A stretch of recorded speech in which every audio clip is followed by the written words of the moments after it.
Hi po! Welcome na naman po sa ating YouTube channel. So ito na naman po yung Shy na Siya Vlog na nagsasabi sa inyo na magandang araw. So sa aking mga subscribers, sa aking mga viewers, maraming salamat sa pagpunta sa aking YouTube channel. So syempre naman, ang topic natin tungkol sa pagbablog. So yung content na gagawin natin is of course tungkol sa pagbablog. Dahil nagpo-focus na tayo sa ating content na pagbablog. So ang i-share ko sa inyo guys is that dagdag kaalaman lang po ito, lalo na dun sa mga nagbabalak na gumawa ng YouTube channel. Ang topic natin ngayon, or ang content natin ngayon guys, is that paano ba gumawa ng tamang thumbnail. Sa ibang tutorial po talaga is that pinapakita nila kung ano yung way or paano yung process sa paglagay ng thumbnail. Pero sa akin, or sabihin ko na lang sa inyo kung yung ano yung mga bagay na ginagawa ko sa pag-process sa paggawa ng thumbnail. Ano nga ba ang thumbnail guys? So ang thumbnail guys, sa pagkakaintindi ko bilang isang content creator, ito po yung pinaka-trademark or palatandaan ng isang YouTube channel. So sa pamamagitan po ng thumbnail, makikilala po ang ating YouTube channel. So sa thumbnail po, doon po makikita yung kahalagahan ng ating content. So, di ba, napansin nyo naman sa YouTube na may mga catchy na thumbnail na madali nating makita or madaling mapansin. Based po doon sa kulay na ginagamit. So, kailangan po talaga sa paggawa ng thumbnail is kailangan yung catchy and madaling makita sa mata or yung mga makulay na letter, makulay na graphic design para sa inyong thumbnail or sa iyong YouTube channel. Mahalaga po talaga ang thumbnail guys dahil ito po yung pinaka-trademark or trademark yung palatandaan ng ating YouTube channel. Tulad ng YouTube channel ko, Shy na Siya Vlog. So, nag-create po ako ng thumbnail na catchy sa mata or madaling makita ng mga subscribers at mga viewers. Thumbnail, ibig sabihin yung cover.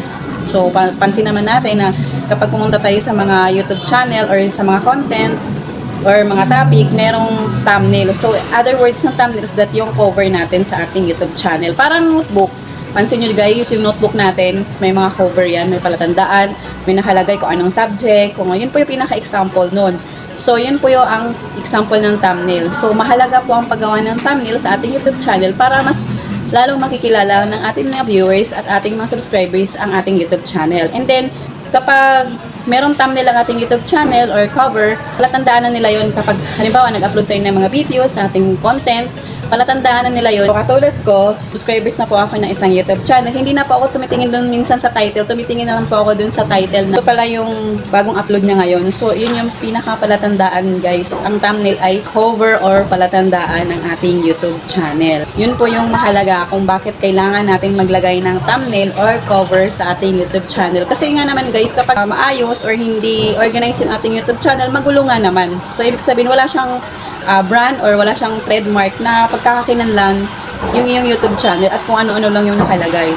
Diba? Ang thumbnail ay palatandaan ng ating YouTube channel. Kahit sino po ang pumunta sa ating YouTube channel, hindi na po yan magbabasa ng minsan ng mga title. Basta makita lang po yung cover photo nyo or cover thumbnail nyo sa iyong YouTube channel, ay kaagad-agad na po nila yung i-click. Yun po yung kahalagahan ng ating thumbnail. And then of course guys, isa din po itong way kung paano ipopromote ni YouTube ang ating YouTube channel sa mga viewers at sa mga subscribers dahil sa pamagitan ng ating maayos na thumbnail or cover doon sa ating YouTube channel. Maraming salamat sa pagpunta sa aking YouTube channel. Kung kaya po, I'm sure kakayanin mo rin. Don't forget to subscribe at pag-hit na po yung notification bell guys para kayo updated sa aking panibagong videos na i-upload. Sana meron naman kayong dagdag kaalaman sa aking content for today. Thank you so much! Thank you all for watching this here video. Please like and subscribe and follow. Much love.